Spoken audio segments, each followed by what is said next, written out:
Faut-il laisser son iPhone 13 Pro de côté pour laisser place au nouvel iPhone 14 Pro? Je sais que c'est une question que vous êtes nombreux à vous poser. Donc dans cette vidéo, je vais tenter de vous aider à prendre la bonne décision. Installez-vous confortablement comme d'habitude et on regarde tout ça. Allez, c'est parti, showtime!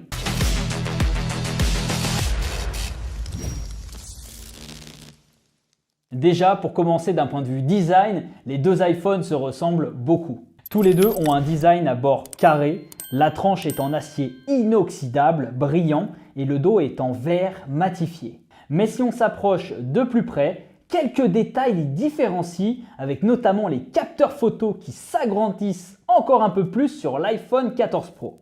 On a toujours 6,1 pouces d'écran sur ces deux iPhones, mais où ça change, c'est au niveau de l'encoche. En effet, sur le 14 Pro, vous avez notamment une petite pilule des familles nommée la Dynamic Island. Alors, pour l'avoir utilisé pendant une semaine complète, je peux vous dire que c'est purement gadget. Ouais, ça me fait mal de le dire, pourtant j'adore Apple, mais là, c'est quand même très gadget. Et je vais vous dire pourquoi. Cette pilule est aujourd'hui compatible avec très peu d'applications malheureusement. Donc en termes de fonctionnalité, finalement, on est très limité pour le moment. Comme je vous l'avais déjà dit dans ma vidéo test iPhone 14 Pro, ça y est, les développeurs ont maintenant la main pour développer des applications compatibles. Mais pour l'instant, c'est assez restreint et on ne peut pas en faire grand-chose. De plus, moi je l'utilise sur un iPhone 14 Pro classique. Donc pour atteindre cette encoche, que dis-je, cette pilule, eh bien ça va, en une main je m'en sors. Par contre, si vous êtes sur un iPhone 14 Pro Max, eh bien là il va falloir prendre les deux mains et c'est pas du tout pratique. De plus, je trouve qu'on perd de l'espace sur l'écran malheureusement avec cette pilule puisqu'elle est un petit peu abaissée par rapport à l'encoche et donc par rapport à l'iPhone 13 Pro, eh bien on a moins d'écran et ça c'est vraiment dommage. Donc pour conclure sur cette Dynamic Island, mais c'est mon humble avis, cette nouveauté est intéressante dans le sens où Apple a pu tirer profit d'un problème technique en une innovation amusante et stylée, mais qui aujourd'hui n'est pas réellement utile. Donc à voir comment ça évolue dans le futur. Maintenant, parlons des écrans de ces iPhone 13 Pro et 14 Pro. Alors certes, il y a très peu de différence entre les deux, mais quand vous regardez du contenu HDR sur l'écran de l'iPhone 14 Pro, eh bien il est plus lumineux. Alors certes, la différence est très légère, mais il est un petit peu plus lumineux quand même. Mais rassurez-vous, les deux écrans sont excellents et si vous n'avez pas les deux iPhones l'un à côté de l'autre, vous ne verrez même pas la différence. C'est excellent déjà ce qu'il nous propose sur le 13 Pro. Maintenant où ça change réellement, c'est que l'iPhone est équipé d'un écran ProMotion LTPO qui peut aller jusqu'à 120 Hz comme l'iPhone 13 Pro, mais celui-ci il va venir redescendre jusqu'à 1 Hz, ce qui lui offre la nouvelle fonction Always On Display, uniquement disponible sur l'iPhone 14 Pro et Pro Max. Cette fonction qui donne un accès constant à toutes vos informations, mais également notifications, est en réalité un problème. J'étais déjà addict à mon iPhone 13 Pro, mais là, on a l'impression que l'iPhone n'est jamais éteint et qu'on a constamment des notifications qui arrivent. Donc on a sans arrêt envie de l'allumer et de l'ouvrir et de regarder ce qui s'y passe. Et j'ai remarqué que là, ça fait une semaine, eh bien, je suis plus sur mon téléphone iPhone 14 Pro que le 13 Pro. Et c'est un problème. Alors l'Always On Display, au début, je disais que c'était génial parce que c'est vrai qu'on a accès aux informations, mais trop, parce que du coup, on est ultra connecté et on a constamment envie d'être dessus. Donc après, sachez que vous pouvez quand même le régler, vous pouvez l'enlever, cet Always On Display. Donc moi, je pense que c'est ce que je vais faire dans les prochaines semaines. D'ailleurs, pour ceux qui ont l'iPhone 14 Pro, dites-moi dans les commentaires si vous passez plus de temps ou non depuis cette nouvelle fonction. Bon, en tout cas, on en reparle dans quelques semaines parce que je pense que ça peut être un sujet de vidéo intéressant de parler de cette Always On Display, notamment pour faire un point sur la batterie si ça cause des dommages ou non, et puis sur l'utilisation parce que je pense que je ne suis pas le seul à être dans ce cas-là.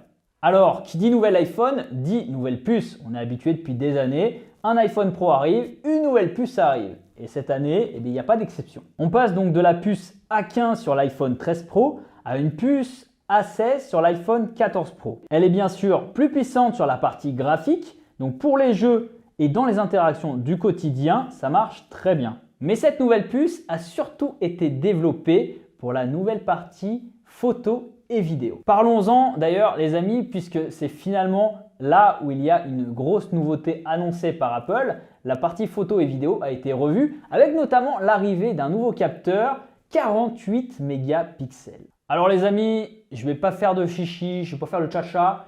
Pour le coup, je vais être complètement transparent avec vous. Et là, j'ai pas senti une grosse différence. Donc parlons peu, parlons bien. D'un côté, on a un iPhone 13 Pro qui est équipé de 3 capteurs. Vous avez un téléobjectif de 12 mégapixels jusqu'à x3, un ultra grand angle de 12 mégapixels et un grand angle. De l'autre, on a l'iPhone 14 Pro qui gagne un capteur donc de 48 mégapixels sur le grand angle.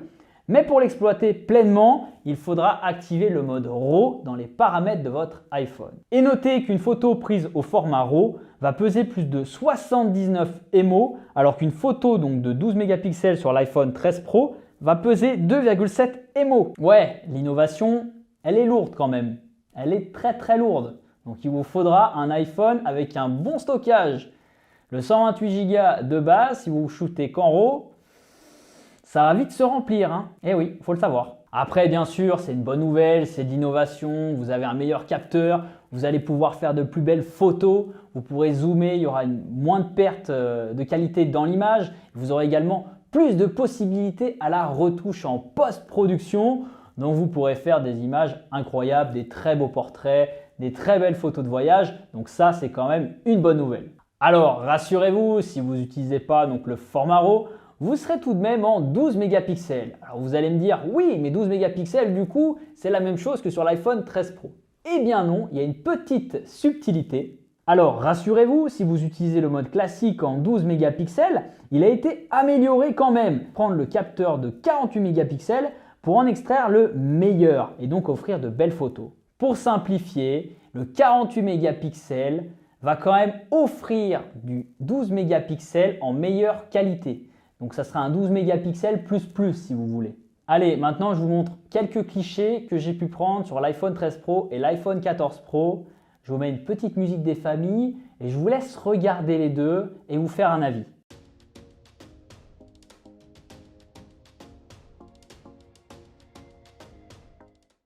Alors personnellement, je vais vous dire ce que je pense. Pour moi, il n'y a pas énormément de différence dès lors qu'on shoot dans les formats classiques en 12 mégapixels. Pour moi, il y a très peu de différence. Juste pour ça, ça ne vaut pas le coup de changer d'iPhone si vous shootez en mode 12 mégapixels. Par contre, si vous utilisez donc le 48 mégapixels et que vous shootez en RAW, là oui, clairement, il y a une différence. C'est bien mieux.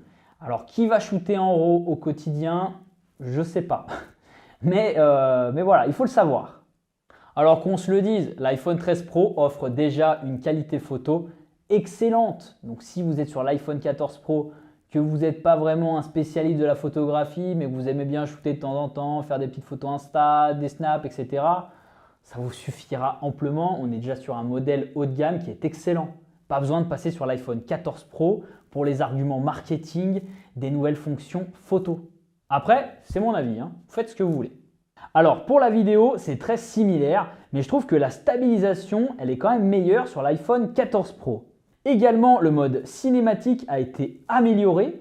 Donc dans l'ensemble, c'est mieux, mais pas non plus révolutionnaire. Alors enfin, concernant la batterie, alors là aussi, elle a été améliorée, mais elle a été améliorée justement pour supporter la nouvelle intégration Always On Display. Moi, je ne sens pas de différence. Pour moi, ça a la même autonomie qu'un iPhone 13 Pro. Donc si vous posiez la question, après moi je suis sur les modèles classiques, je ne suis pas sur les modèles Pro Max. Les Pro Max ont une meilleure capacité de batterie, mais sur les classiques, aucune différence en tout cas. D'ailleurs, j'ai oublié de vous en parler, mais c'est toujours une recharge avec un Lightning, toujours pas d'USB-C en 2022 sur Apple. Voilà, donc là aussi, il faudra attendre l'iPhone 15 certainement pour avoir cette USB-C. Voilà, donc on arrive déjà à la fin de cette vidéo. Vous l'aurez compris, pour moi, l'iPhone 13 Pro est excellent. L'iPhone 14 Pro est bien. Il apporte quelques petites nouveautés qui sont plus ou moins intéressantes. Certaines sont pour le moment, à mon sens, un peu gadget. J'espère qu'elles vont évoluer et qu'elles ne vont pas sombrer comme on se rappelle de gadgets comme la Touch Bar sur le MacBook Pro à l'époque. J'espère que les développeurs vont jouer le jeu et vont nous faire des choses intéressantes. En tout cas, pour le moment, je trouve qu'on est passé, à mon avis, d'un iPhone 13 Pro à un iPhone 13 Pro S. Voilà, c'est une petite année.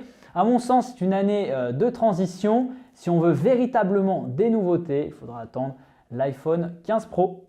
Maintenant, qu'on se le dise, si vous êtes un fan de la marque, un professionnel, un tech addict, un Apple addict, un fanboy Apple, bah allez-y, faites-vous plaisir si vous avez porte-monnaie. Ne laissez pas ce nouvel iPhone au placard. Voilà, allez le chercher, il apporte quand même des choses intéressantes.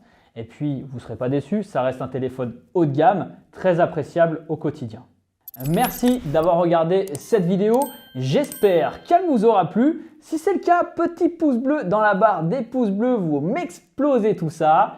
Et puis on se donne rendez-vous très vite pour une nouvelle vidéo, notamment avec l'arrivée des AirPods Pro nouvelle génération et de l'Apple Watch Ultra. Voilà, il y a encore du lourd qui arrive sur la chaîne, donc si vous n'êtes pas abonné, eh bien je compte sur vous pour lâcher votre abonnement et de cliquer sur la petite clochette. Et surtout, n'oubliez pas, la tech, c'est bien. C'était Thomas et on se retrouve très vite. Allez, salut!